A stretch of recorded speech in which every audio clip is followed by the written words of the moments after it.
சிம்ம ராசி பூரம் நட்சத்திரத்துக்கு அன்பர்களே, உங்களுடைய ஜென்ம நட்சத்திரம் அப்படிங்கிறது நீங்கள் பிறந்த இந்த பூரம் நட்சத்திரம் தான் ஜென்ம நட்சத்திரம்.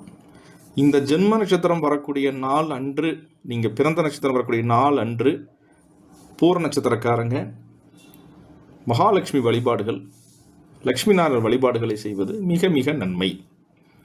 சந்திரன் உங்கள் ராசிக்கு பிரவேசிக்கிறார். மகம் நட்சத்திரத்தை தாண்டி உங்களுடைய பூர்ண நட்சத்திரத்தின் வழியாக பயணிக்கக்கூடிய காலகட்டத்தில் நீங்கள் கோவில் வழிபாடுகளை மேற்கொள்வதன் மூலியமாக ஆதாய பலன்களை நீங்கள் எதிர்பார்க்கலாம். அந்த பிரார்த்தனைக்கு ஒரு பலம் இருக்குது. சந்திர பலத்தின் மூலியமாக அதை வாங்கலாம். உங்களுடைய ஜாதகத்துக்குள்ள திசாபுக்திகள் என்ன பிரச்சனை வந்தாலும் ஒரு முறை நீங்கள் இதை செஞ்சு பாருங்கள். குறிப்பாக கடன், பகை, வம்பு, வழக்கு, வில்லங்கங்கள் ஒருத்தருக்கு இருக்கும். இதிலிருந்து வெளியேறுவதற்கு இந்த ஜென்மநட்சத்திர வழிபாடு உங்களுக்கு உதவும்.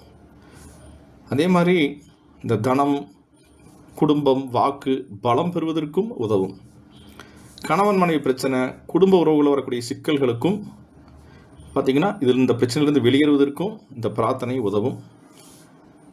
வீடு, வாகன, சொத்துக்கள் வாங்குவது தாமதமாகுது அப்படின்னா இந்த ஜென்ம நட்சத்திரம் வரக்கூடிய நாளன்று, உங்களுடைய பூர நட்சத்திரம் வரக்கூடிய நாளன்று நீங்கள் வழிபாடு செய்வது மிக யோகமாக இருக்கும். இதை கேலண்டரில் நீங்கள் பார்த்து தெரிஞ்சுக்கலாம். சில கூகுள் ப்ளே ஸ்டோரில் இருக்கக்கூடிய ஆப்புகள் இருக்குது, அதுலேயும் பார்த்து நீங்கள் தெரிஞ்சுக்கலாம். மாற்று மதத்தவர், கிறிஸ்தவராக இருந்தாலும் உங்களுக்கு ஜோதிட நம்பிக்கை இருந்தால் இந்த ஜென்ம நட்சத்திரம் வரக்கூடிய நாளன்று உங்களுடைய சர்ச்சுக்கு நீங்கள் போய் வழிபாடுகள் செய்யலாம். இதே ஒரு இஸ்லாமிய அன்பராக இருந்தால், ஜோதிட நம்பிக்கை இருந்தால் இந்த நாளன்று மசூதி, தர்கா சென்று தொழுகை மேற்கொள்ளலாம். சந்திர சூரியர்களுக்கு மதமெல்லாம் கிடையாதுங்க. மதம் பார்த்து சூரியர்களும் உதிப்பதில்லை, சூரியனும் உதிப்பதில்லை, சந்திரனும் உதிப்பதில்லை. மதம் பார்த்து சூரியனும் மறைவதில்லை, சந்திரனும் மறைவதில்லை. ஏற்கனவே நீங்கள் இந்த ஜென்ம நட்சத்திர வழிபாடுகளை மேற்கொண்டிருந்தீங்க அப்படின்னா கமெண்ட்ஸ் பண்ணுங்கள். நன்றி, நமஸ்காரம்.